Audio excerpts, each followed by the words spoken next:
జగిత్యాల జిల్లా రాజకీయాల్లో కీలక పరిణామం చోటు చేసుకోబోతోంది. రేపు మాజీ మంత్రి జీవన్ రెడ్డి ఇంటికి బీఆర్ఎస్ వర్కింగ్ ప్రెసిడెంట్ కేటీఆర్ వెళ్లబోతున్నారు. మధ్యాహ్నం 2 గంటలకు ఇరువురు నేతలు భేటీ కాబోతున్నారు.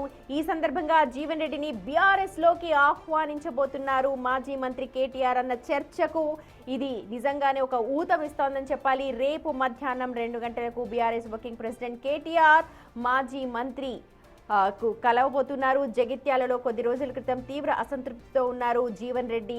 బాహాటంగానే కాంగ్రెస్ పార్టీపై తీవ్రంగా విమర్శలు గుప్పించారు. అలాగే సీఎం రేవంత్ రెడ్డిపై కూడా విమర్శలు గుప్పించారు. ఈ నేపథ్యంలోనే మంత్రి కేటీఆర్ ఇప్పుడు అక్కడికి వెళ్లడం తీవ్ర చర్చనీయాంశంగా మారింది. బీజేపీలోకి వెళ్తారు, బీఆర్ఎస్లోకి వెళ్తారు అని అంటూ చాలా రకాలుగా ఊహాగానాలు వచ్చాయి. కానీ నా భవిష్యత్తు తర్వాత చెప్తాను అంటూ జీవన్ రెడ్డి దాటవేశారు. కానీ రేపు కేటీఆర్ జీవన్ రెడ్డి ఇంటికి వెళ్లబోతున్నారు. బీఆర్ఎస్ పార్టీలోకి ఆహ్వానించే అవకాశం స్పష్టంగా కనిపిస్తోంది. మరి ఆ తర్వాత జీవన్ రెడ్డి నిర్ణయం ఏముండబోతోంది అన్న దానిపైన ఇప్పుడు సస్పెన్స్ కొనసాగుతోంది. మధ్యాహ్నం 2 గంటల ప్రాంతంలో ఈ కీలక భేటీ ఉండబోతోంది.